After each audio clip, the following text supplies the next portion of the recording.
Are you ready to turn heads? Luxury isn't just worn, it's experienced. Introducing a Layla Cara style and new up-and-coming designer collection where exclusive shoes and bags for men and women meets your feet. How about you take a handbag and wear it in style, where each piece is personally designed by Layla Carroll herself and handcrafted from the finest material in Italy. Leather, smooth like butter, bold, timeless, distinctly you. Step into true elegance and make your mark with a Layla Cara style where confidence meets craftsmanship. Visit a Layla Cara style and experience the luxury of art that you wear. Welcome back to Improving Your Thoughts by Freeing Yourself. I am your host, Layla Carroll, and today we're going to speak about something that a lot of you guys know about, but you really don't put too much into it. So I want to dive deep into this topic, hoping that it will shed some light for you guys. So this is October. This is Domestic Violence Awareness Month, and I felt the need to talk a little bit more about abuse and different types of abuse in this particular month. Even though I do have season 6 where I talk about narcissism, but I want to continue with making awareness for this type of disease. I call it a disease because narcissism is something that is painful for so many people. It's even painful for the narcissists themselves too, because they don't realize how much danger themselves are in. They don't really realize how much danger they're in. So I will go ahead today and we're going to step into one of the most important and sometimes hardest conversation to have, which is emotional abuse. The kind that doesn't leave bruises but breaks your spirit. This topic that we're going to speak about today is called When Love Hurts. The hidden pattern of emotional abuse.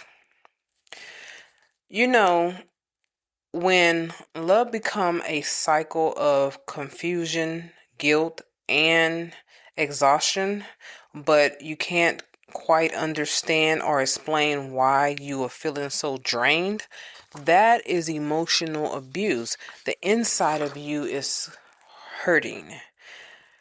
If you were to get physically abused, those are scars that heals themselves. The bruises go away on their own.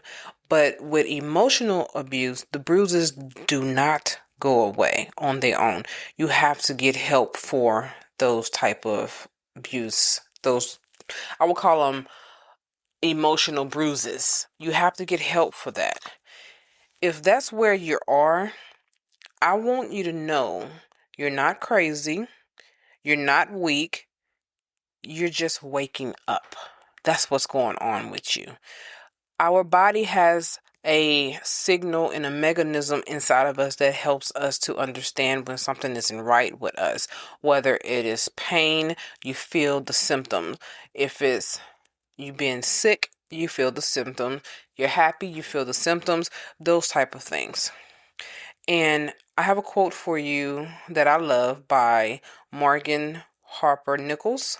And what Morgan says, sometimes the most loving thing you can do is remove yourself from where love is no longer being served. I had to do that myself. So I'm speaking from experience. I've been in a narcissistic marriage.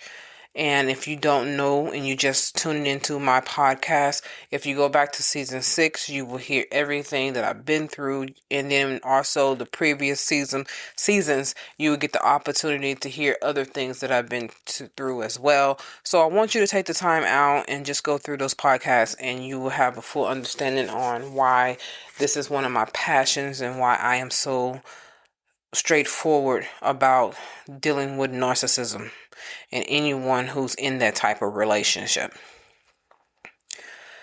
I want you to know that the line that you are carrying is not for you. It's not for you. It's not yours alone, okay? It's not for you to carry. It's not yours alone. This is something that you're going to have to learn to drop the line and put it down and let someone else carry that line for you. But I want you to also know I was able to recognize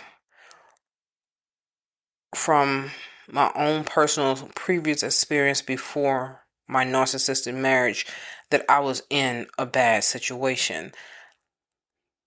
But part of me, wanting to be loved, stayed in that marriage because of the love bombing stages that I was going through.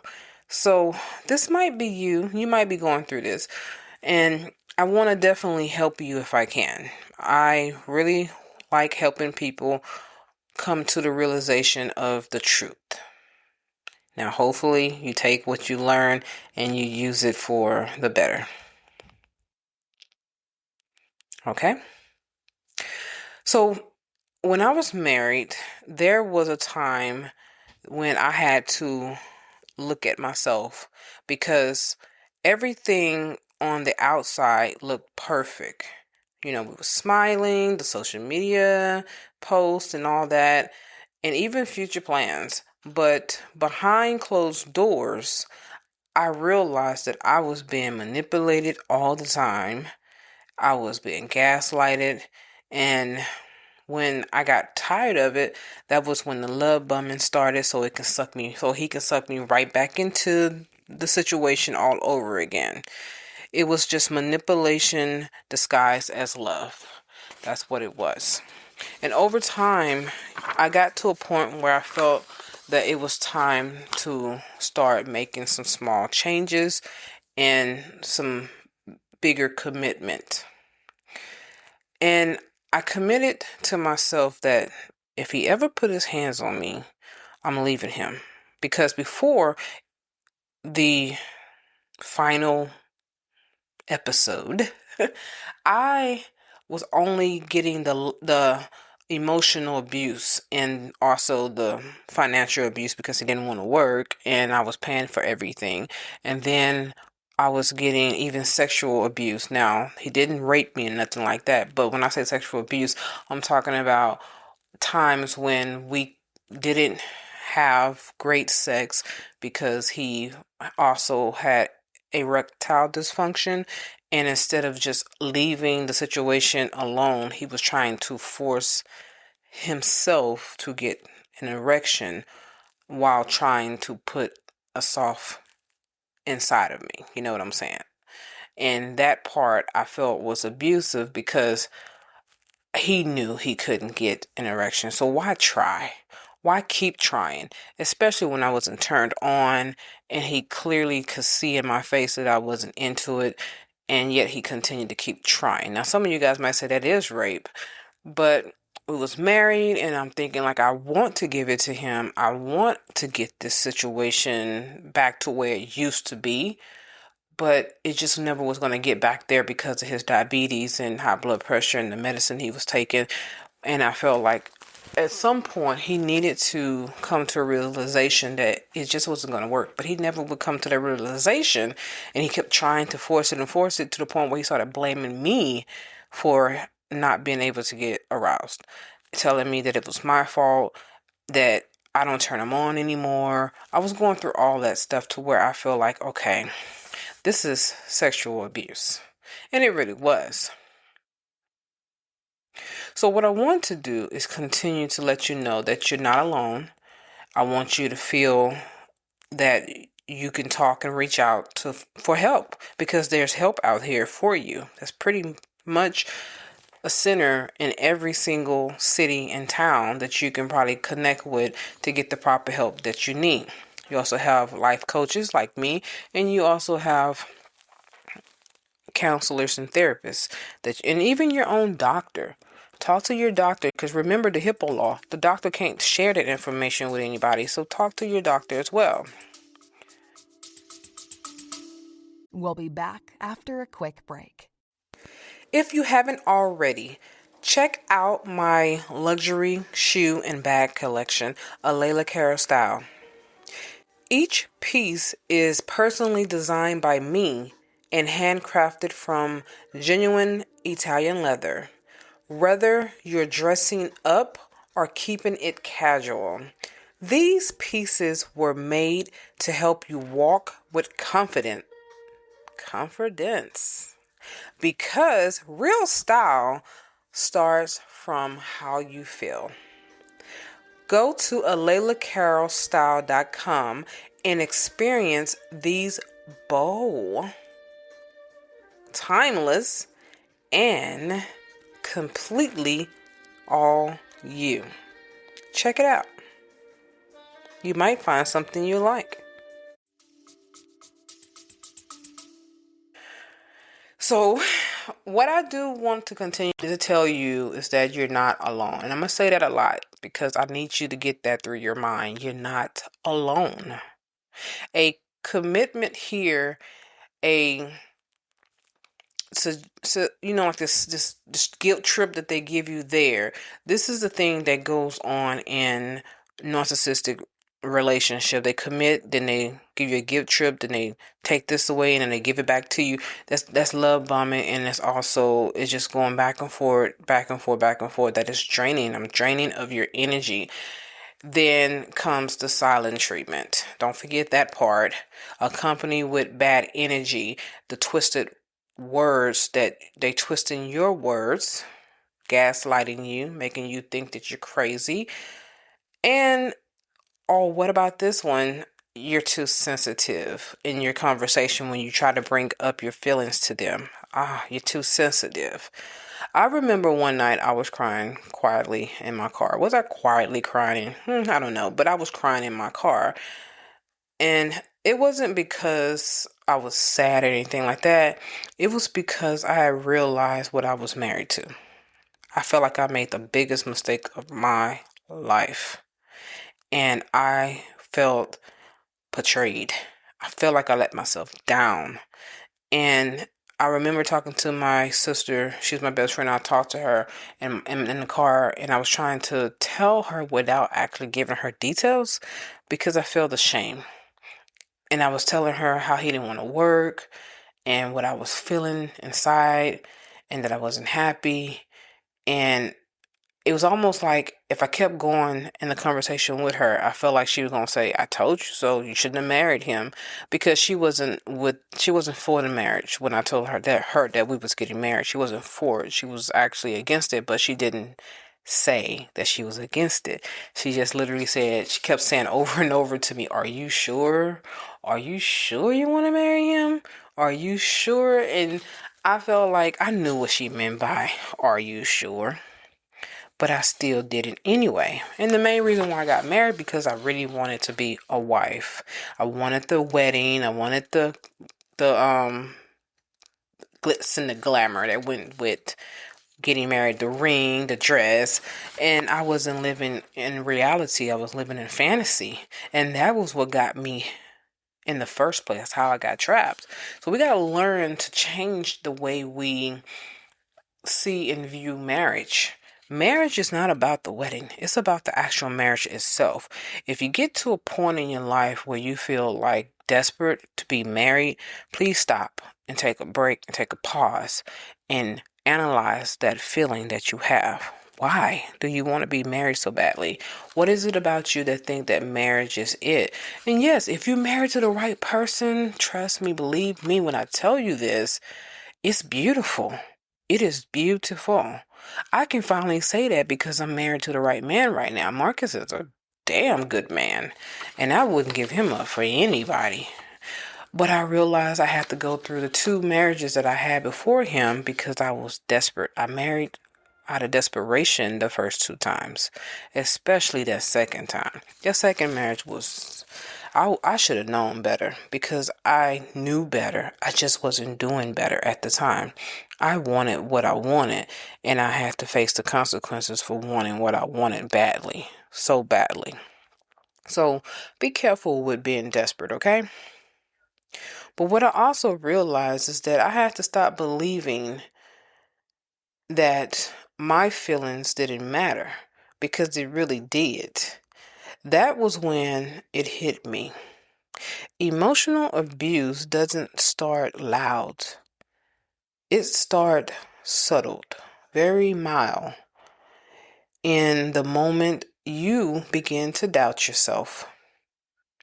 I want to help you recognize some patterns, some hidden patterns that you will overlook. But I'm pretty sure you saw it, you just overlooked it, or you ignored it. So let's talk about what emotional abuse really look like, because it's not always screaming and it's not always insulting either. It ain't always talking about, oh, you stupid, you don't know nothing. It's not always that way. Sometimes it's the calm control, the quiet gaslighting, or the constant guilt that keeps you off balance. Here are 5 hidden patterns that I've seen over and over in my clients, also in my own healing journey.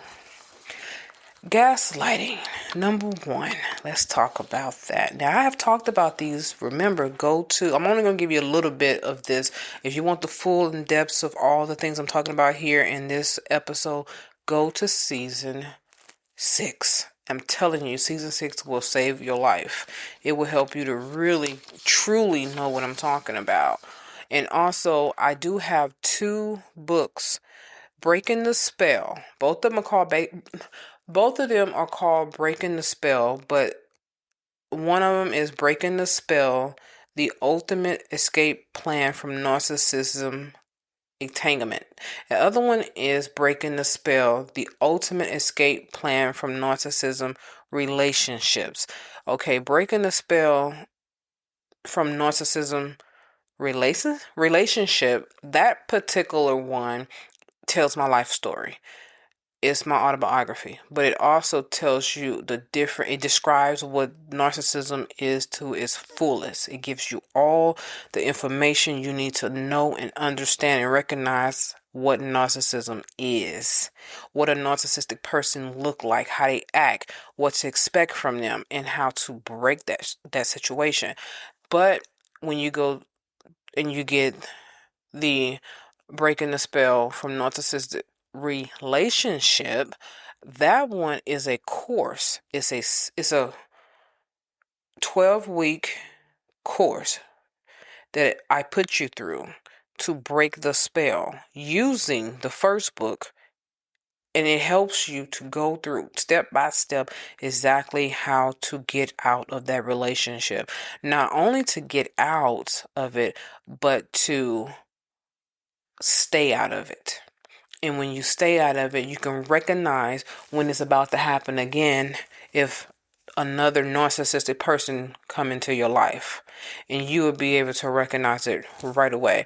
And to free yourself safely without getting killed, your family members getting killed, because some narcissistic people are dangerous. So you have to understand who you're dealing with. I help you to figure out if you're dealing with a psychopath or if you're dealing with someone who's just emotional and they like a baby with temper tantrum, but they're not going to actually kill you. Now, they might hit you, but they might not kill you. So you can recognize who are you dealing with and how to suddenly just quietly disappear out of that person's life. Okay? So let's talk about gaslighting.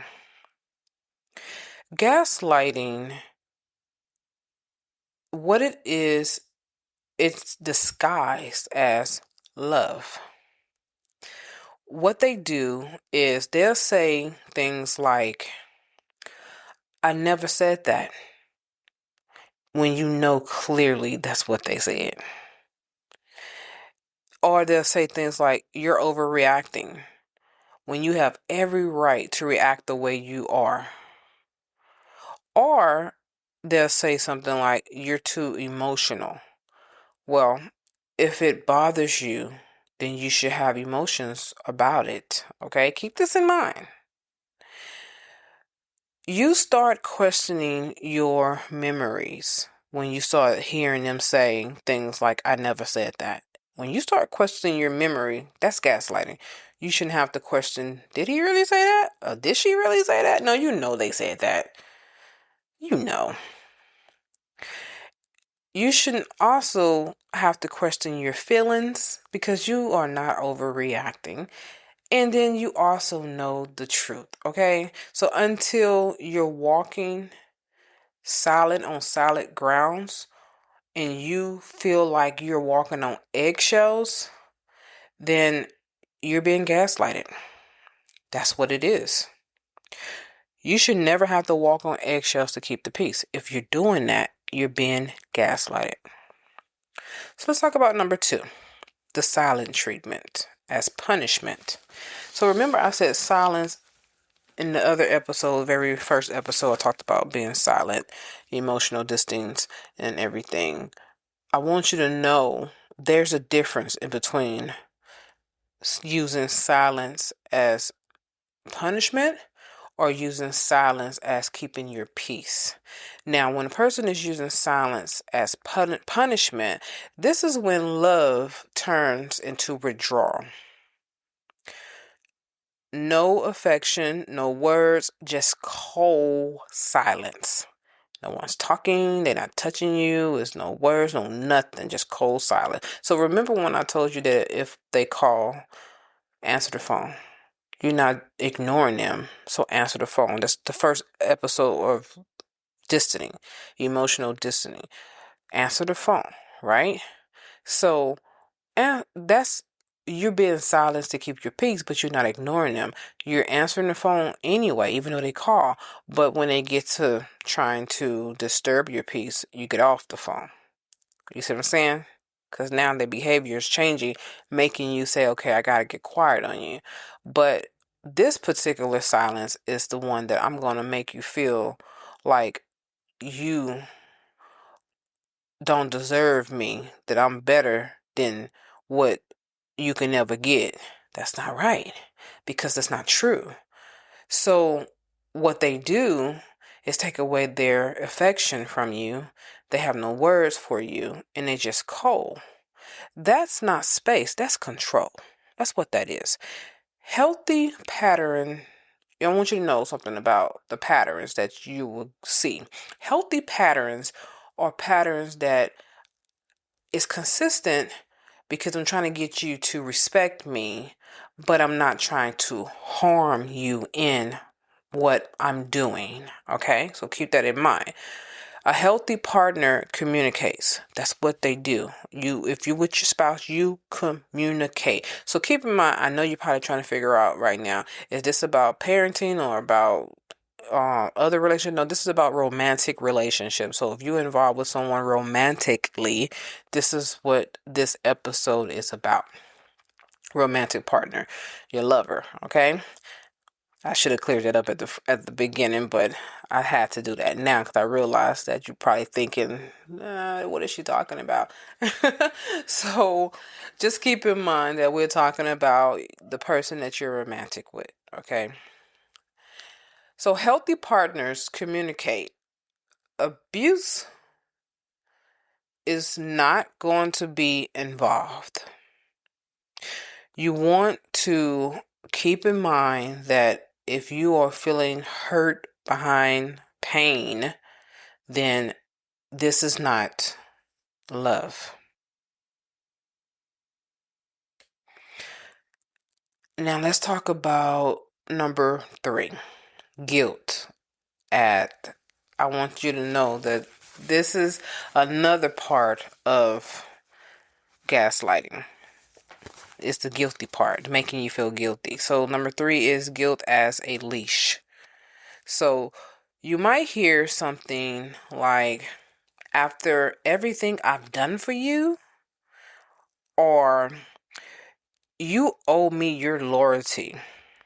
Truth be told, you don't owe no one loyalty but God. Everyone else, you just owe them the ability to trust you. That's it. Now, you also got to keep in mind that the leverage that they have on you, it comes from how you feel about being guilty. Do you feel guilty? If you do, that's how they keep that leash on you.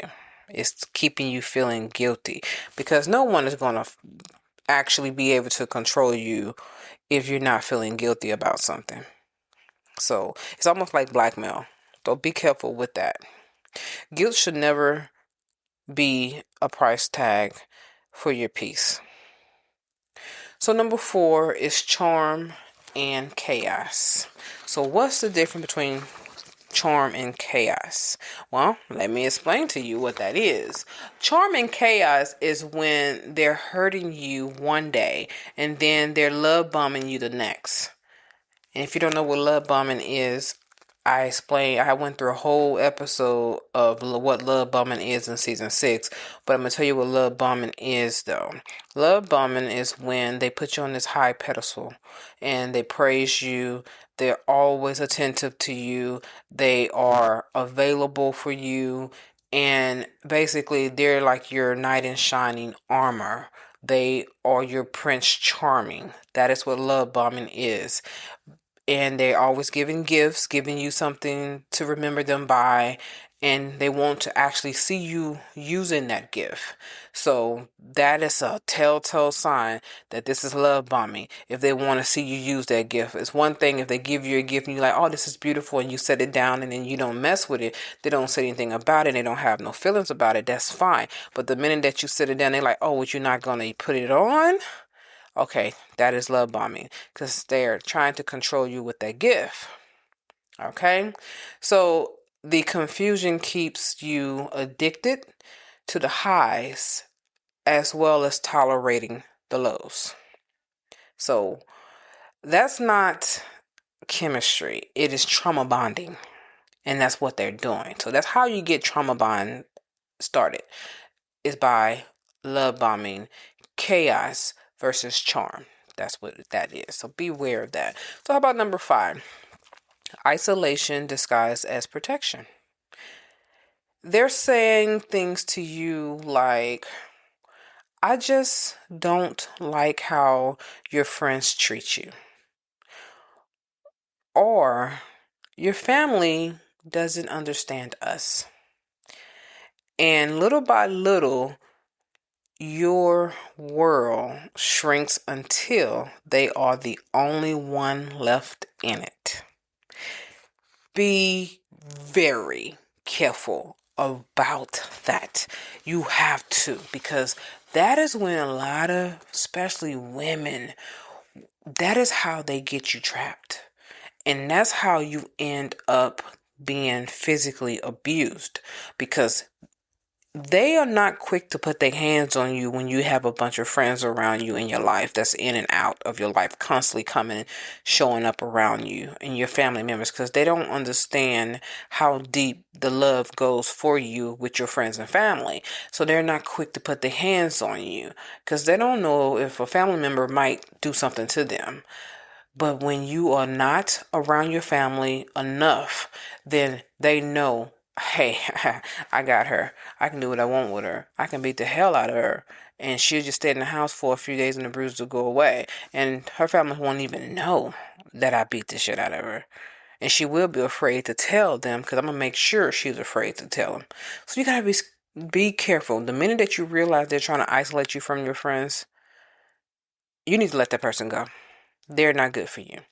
I'm going to tell you some ways to figure this out very quickly in your relationship before you get in too deep. If you're just getting started in a relationship and you know that you a family oriented person and you also like being around your friends, then the number one thing that you need to keep in mind is do not stop hanging out with your friends just because you got a new man in your life. Do not stop hanging out with your friends because you got a new woman in your life. Do not stop hanging out with your family as well. Continue your normal routine that you always been doing. That way, they will know, oh, she's always around her family. She's always with her friends. This is what she does.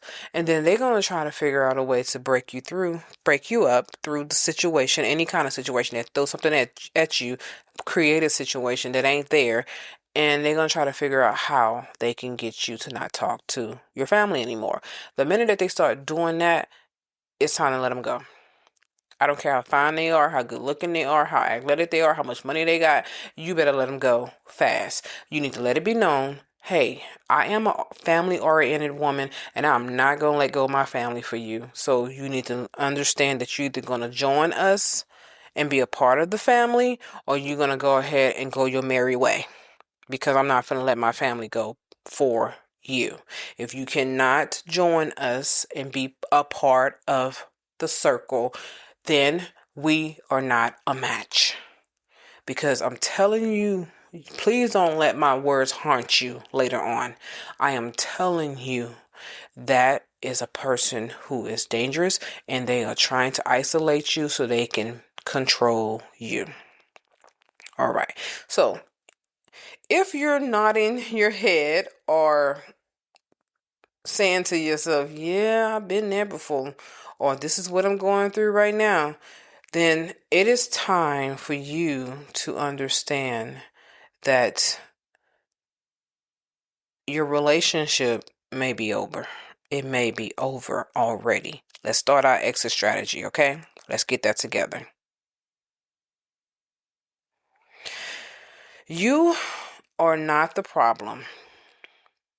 The problem is that someone convinced you that love means suffering, because it doesn't. Real love builds you up. It doesn't break you down. And if you're being torn down, then you're not in a loving relationship. And if you want to know what good relationship versus bad relationship, healthy relationship versus not healthy, go to season 7 and you can see that as well. You can listen to that as well and you can compare the difference between what you're going through. So let's talk about healing through awareness. So how do you heal? After you have left the narcissist relationship, how do you heal from this? What do you do? Well, healing starts when you stop trying to fix them. That's the first thing. It's already starting before you left that relationship if you already stopped trying. And you start choosing yourself. So you have to start choosing yourself. The first step is awareness. That's always the first step. Naming what's happening without minimizing it. The second step is acceptance. Understanding that you can't heal in the same environment that broke you. So if you think that, oh, I can heal and stay married with this narcissistic freak, boy, I'm telling you, you're not going to. It's not going to happen. And the third is action. Finding support, therapy, coaching, or community where your voice is believed, where people believe you when you tell them what you're going through. When someone says, you know what, I'm here to help you. What do you need? What you want me to do? You know, or what can I do for you? So yeah, they believe you.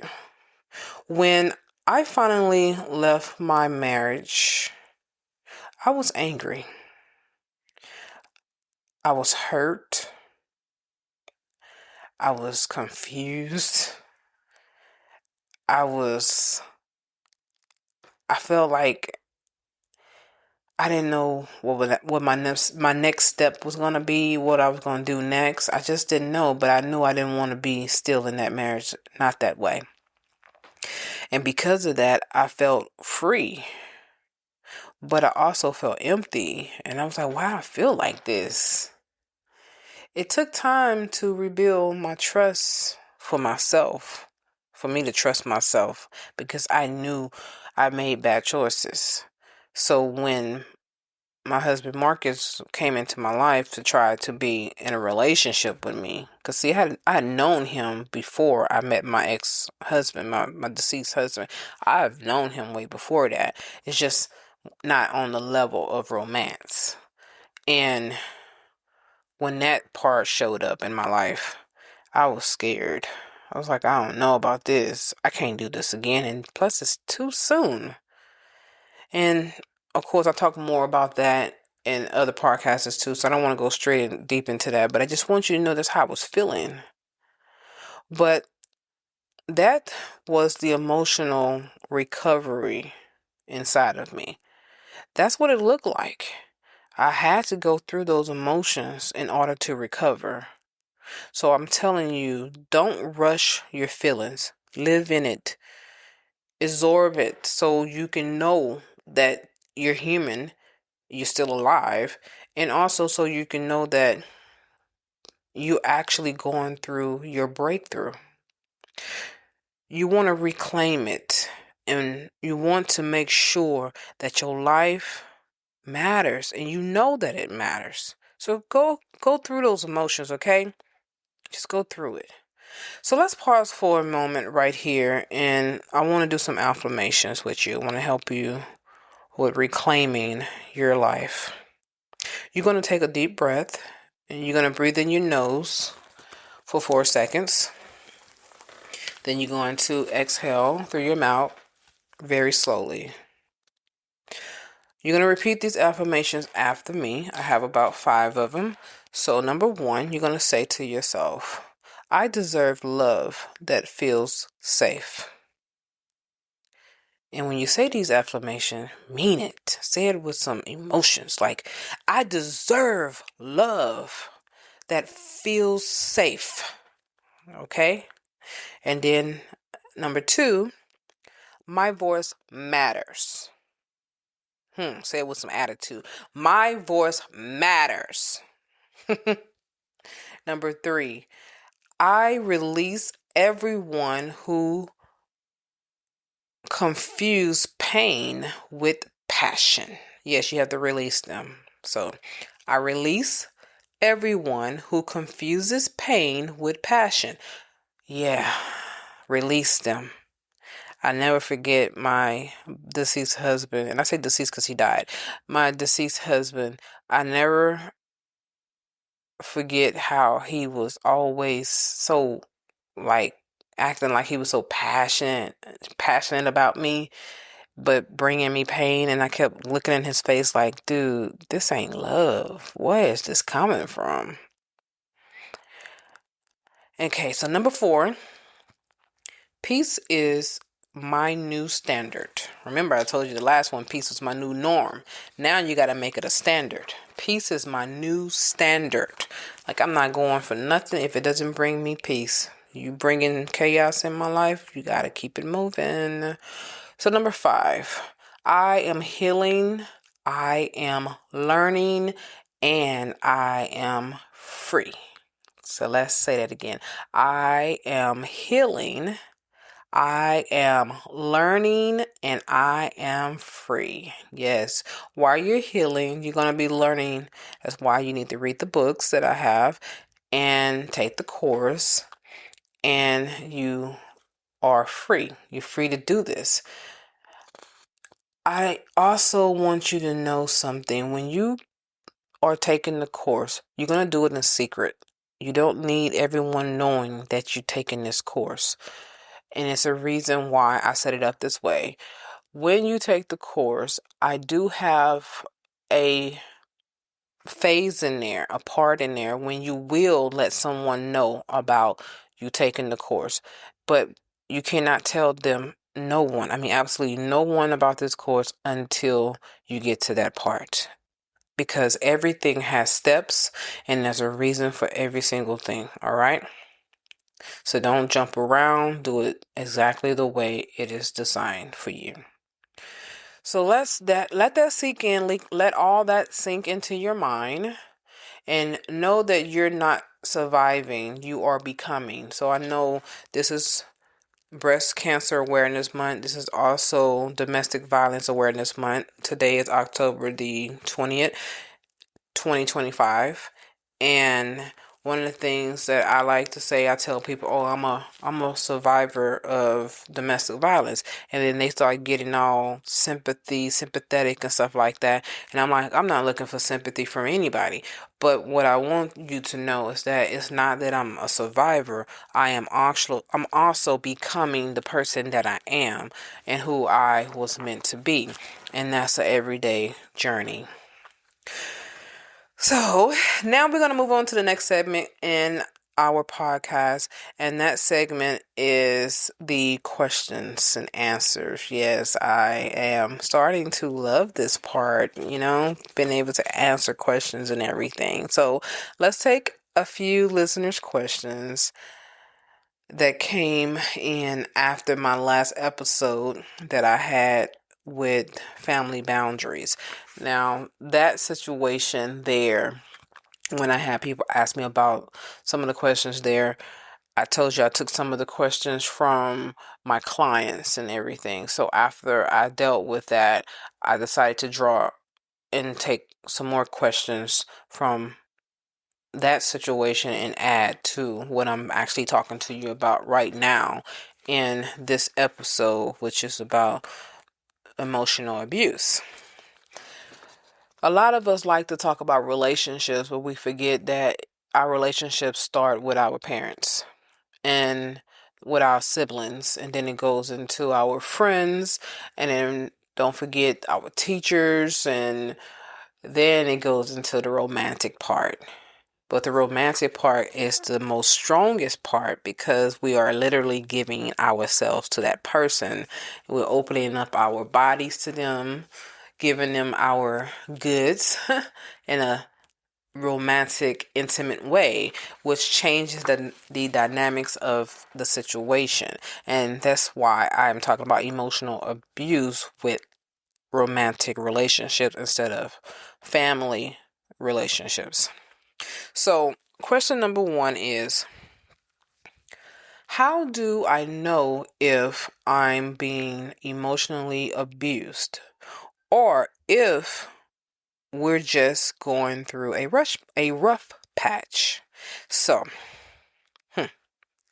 we all know that relationships has its ups and downs.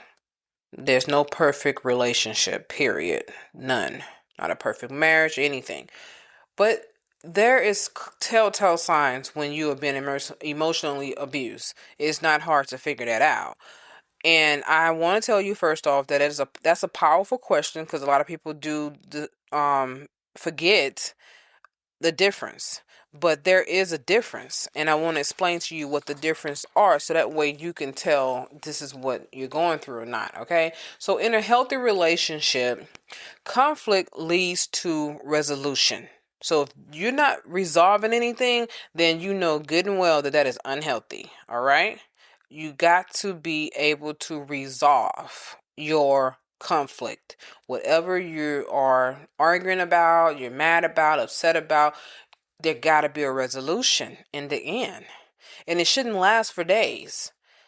It should just be a few hours and be able to get over that in a minute.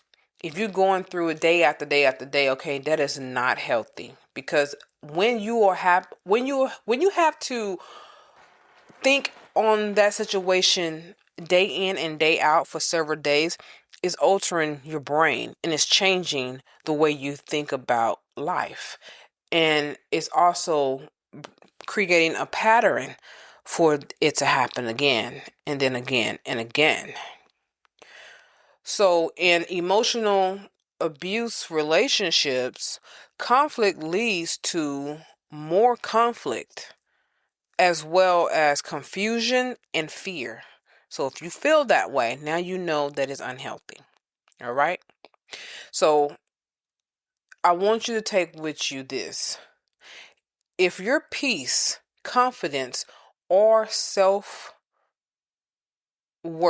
it keeps shrinking, that's not a phase.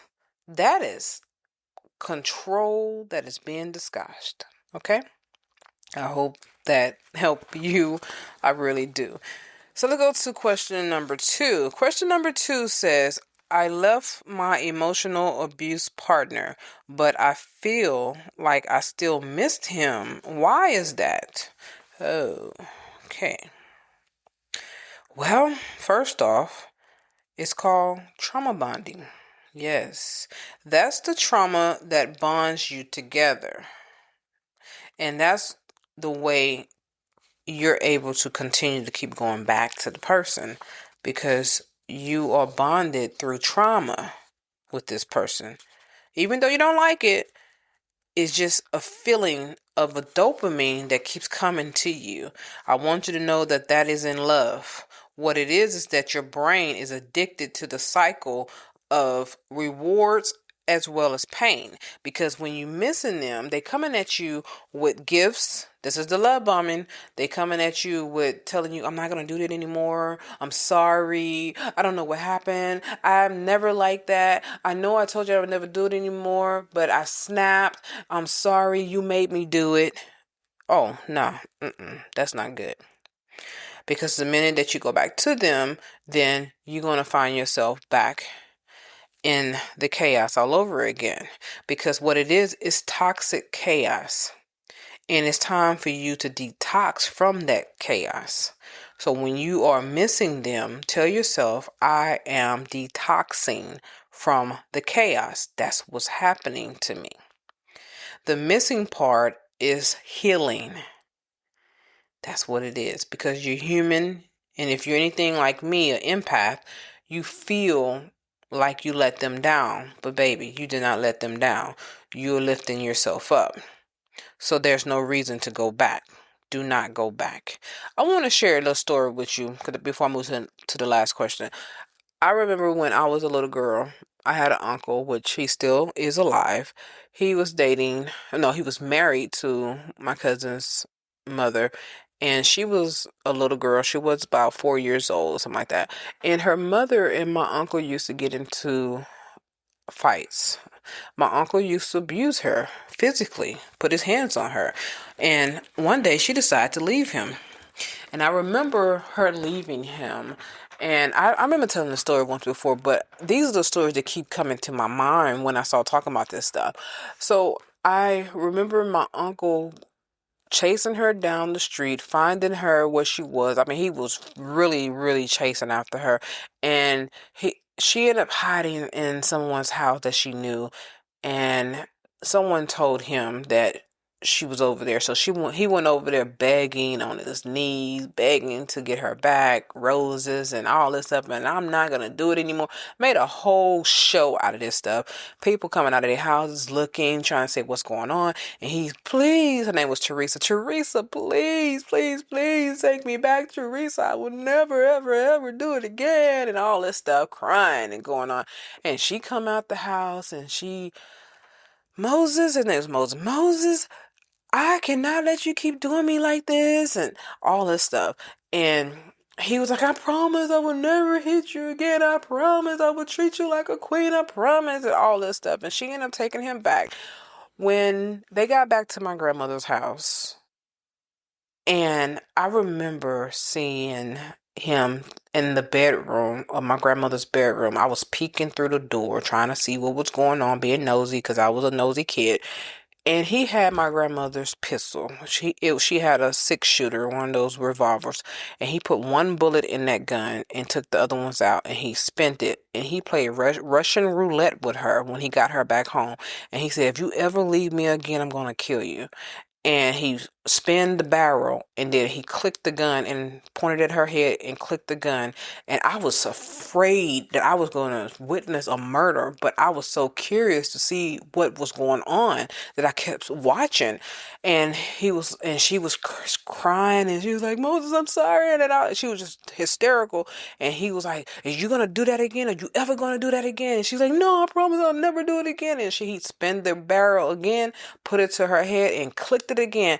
I'm telling you, that's when I say, Grandma, Uncle Junior is finna kill her. And then Moses, what are you doing? And then, of course, that he ended up stopping and give me my gun and all this stuff. And I'm telling you, they don't allow you to be free.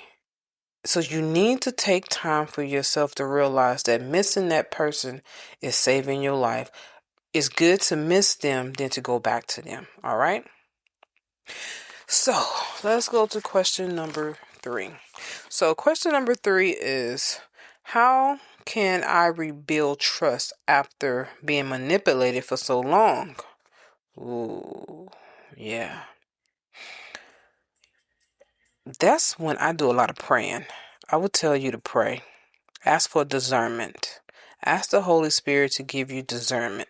If you're not a praying person, you don't believe in God, then I don't know how to help you with this one, but I will tell you this. If you don't believe in God and you're not a praying person, just pay attention to the signs and realize that you have to start small. Trust yourself with daily chores. Now you're finna start building yourself. You're going to give yourself an assignment to do for the day. And you're going to do that assignment no matter how you feel, no matter what's going on. You're going to make sure it gets done before you go to sleep. Because what you're doing is building trust with yourself first. You're building trust to show yourself that you can be trusted with your decisions. Because you made a decision and you actually stuck with it. So when your intuition says to you, this doesn't feel right, you want to also listen to that as well. We all have intuition inside of us. That is the thing that protects us from danger. So listen to your intuition if you are just getting started into a relationship or anything like that, or you're around people and you want to listen to what is not feeling comfortable to you. Healing, you want to also make sure that your healing is prioritized before anything else. Healing your trust begins by honoring your inner voice again, because you got to honor that voice that's inside of you. The one thing that keeps trying to silence you is the one thing you need to be running away from. Keep that in mind.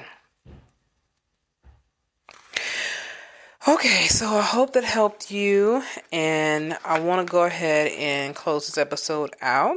So if today's episode spoke to your heart, I want to encourage you to take one brave step this week or next week, whatever week you choose. Just take a brave step by writing down one boundary that honors your healing, and you make sure you keep it, okay? And if you're ready, you can also go deeper with support through imagingcoaching.com for coaching sessions. So sign up for some coaching session, or you could also, if you don't feel like talking to nobody and you want to do this healing journey on your own, you can. That's why I designed those programs on there. So go to programs. You can look in the description of this podcast and it tells you the link that you can click on to go ahead and get started right away. So there's online courses that you can take that can help you. And when I say course, I'm not talking about class. You're not going to school. You're just basically going through a program that helps you step by step on what to do. And I talk to you on there, and you get to see my lovely face. See, yeah, I got videos and everything, and I'm teaching you, and you get to see my lovely face, and I talk to you guys, and I'm going through some demonstrations with you guys. But I also have, don't forget, my wellness teas. I have different types of teas. I have teas for relaxation, for detoxing, for sleeping, if you have insomnia, all those things, and to also help you restore your peace from the inside out. You don't have to walk through this emotional recovery alone. Freedom is waiting. It is also being aware, having situation awareness. And if you're dealing with a narcissist, I want you to understand that it's safe to leave that relationship but you can do it in a safe way. Remember, returning to it or to another one like it is dangerous to your health. And if you want to heal and to reclaim your life, go to season 6 in the podcast. Don't forget to pick up copies of my book. You can also pick those up on the website, and they also sold on Amazon as well. So imagingcoaching.com, go to where it says books, and you can pick up both copies of Breaking the Spell. And you can go through this course. I'm going to tell you right now, you can go through this course alone, but it's a part in the course where you will need to have people in your corner. You will need a support team. You will need a support system, and you will need that. So don't leave that part out. It is crucial to your healing. So thank you for joining me today on Improving Your Thoughts by Freeing Yourself. Remember, love shouldn't hurt, and healing is your birthright. Until next time, stay gentle with your heart and stay free. Signing out, Layla. Are you feeling overwhelmed and exhausted by stress? Introducing Stress Management with Imaging Coaching, your ticket to a calmer, more balanced life. In this journey you will be taking with us here at Imaging Coaching, we'll equip you with powerful techniques and tools you can use to conquer stress, regain control, and transform your life. From deep breathing exercises to mindfulness practices, you'll discover the tools to relax your mind and body. Come join us on this transformative path and unlock a world of inner peace and resilience. Don't let stress hold you back any longer. Take charge of your well-being today with Imaging Coaching, your stress management team. Discover clarity. Defeat stress through Imaging Coaching at imagingcoaching.com, at imagingcoaching.com, at imagingcoaching.com, at imagingcoaching.com.